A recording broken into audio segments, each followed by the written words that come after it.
Hello.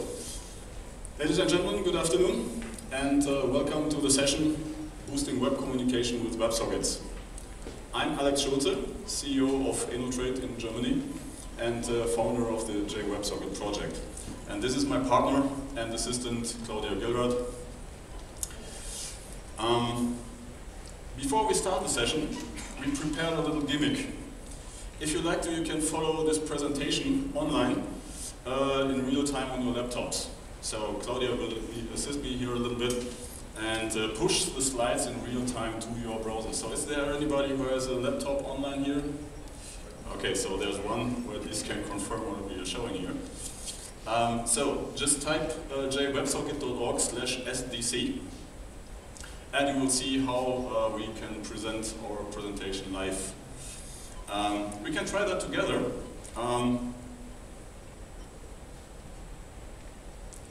I show this Firefox. How this works for all those that do not have a laptop online. I show this slide. And we are connected here with wireless LAN, and Claudia will switch the slide. You may need to refresh your page. Just a second.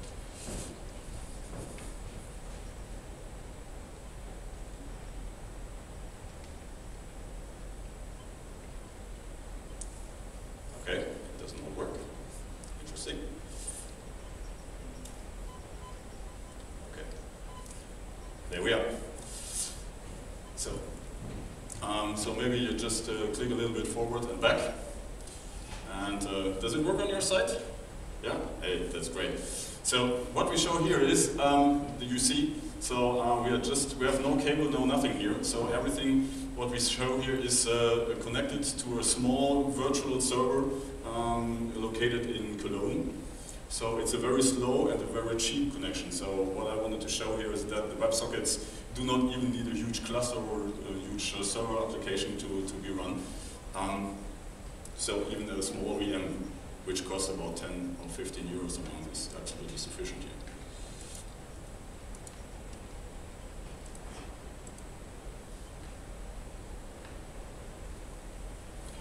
So, in this session, we first will give you an overview about the current status of web communication. Where are we today? About the WebSocket technology. What are WebSockets at all? About the objectives when accelerating applications with WebSockets. I will talk about the additional benefits compared to traditional mechanisms, about the various communication models, how to migrate existing or create new applications based on WebSockets. I also will point out what solutions already exist, what aspects have to be considered when using WebSockets, especially security, and what are the prospects for the future. And of course, at the end, we will have some time for discussion. If you follow the progress of the web, you will notice that it is more and more about interaction rather than pure information. People want to exchange their experiences with their friends in real time. One of the movers of the social networks like Twitter, like blogs or something like this, it's bidirectional. In business, in the one direction we want to know from events immediately when they appear. In the other direction, we want to instantly announce our corporate news to our business partners. So it's more and more about proactive communication rather than to just respond to requests. In addition to that, completely regardless of our current location. For our internet behavior, this means we will be much more online and we will be much more mobile online. The internet becomes a medium for entertainment, an indispensable part of our social life. Consider online gaming, video streaming, or things like dating apps. And in business, the web is the instrument for information and interactive services. Examples here are online collaboration, video monitoring, or financial apps. What we need here is a platform for real-time data exchange. And WebSockets are the fundament for that. Let's have a look what we currently have. HTTP was designed for the transmission of documents in the web. Yes, we already have a lot of near real-time mechanisms based on HTTP. With polling, for instance, we are sending regular requests with immediate answers. This means we have many connections, we have a high volume and a very low efficiency, especially if you only have low data rates. Okay, long polling comes with a little improvement. The connections are kept open and thus are a bit more responsive. However, we still have a high volume due to the protocol overhead of HTTP. We have buffering issues and we have many connections as well, especially here when we have high data rates. Then we have reverse AJAX, Comet. But irrespective of how we turn it, for interactive connections, we always need 2 channels per client. In other words, everything that we currently do are ultimately non-standardized hacks. This is expensive. And since HTTP remains a request-response mechanism, it also will remain inappropriate for real-time transmissions. But are WebSockets already an available alternative for that? Let's have a look what WebSockets are. Basically, a communication protocol for the internet.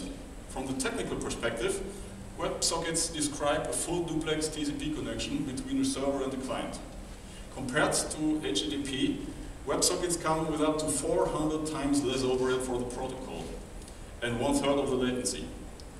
It's not enough time to go into details, but everybody who wants to know why we can talk about these numbers is of course invited to talk to me after the session. This improvements massively improves the responsiveness of your applications, and in one go, your users' convenience. And by the way, saves a lot of bandwidth and volume as well.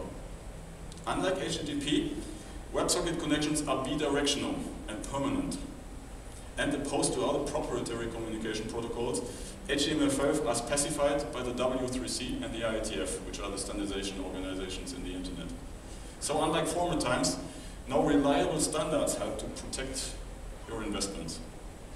And last but not least, in contrast to hard HTTP, on a single TCP connection, which again means that this saves 50% of your server-side resources. What else? While HTTP was originally designed for the transmission of documents over the internet, the goal of WebSockets, right from the beginning, is to provide a two-way communication.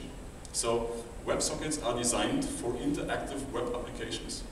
And since WebSockets are not limited to web servers or browsers, they are also the perfect basis for all kinds of stationary and mobile devices. Having that said, WebSockets are not only a new protocol. Since traditional request and response mechanisms became obsolete with that, WebSockets are a new paradigm towards real-time internet communication.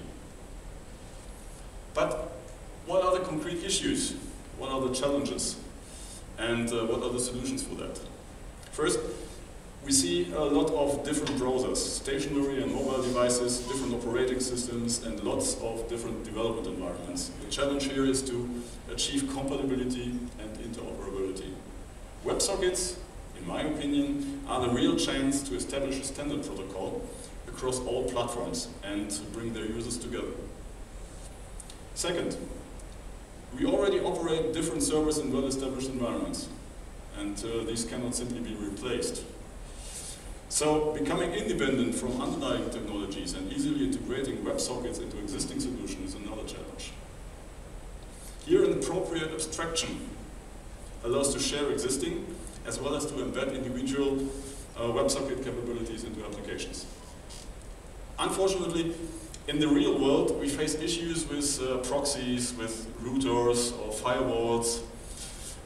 In mobile nets, we have to deal with low bandwidth, with weak radio services, or simply with bad weather conditions.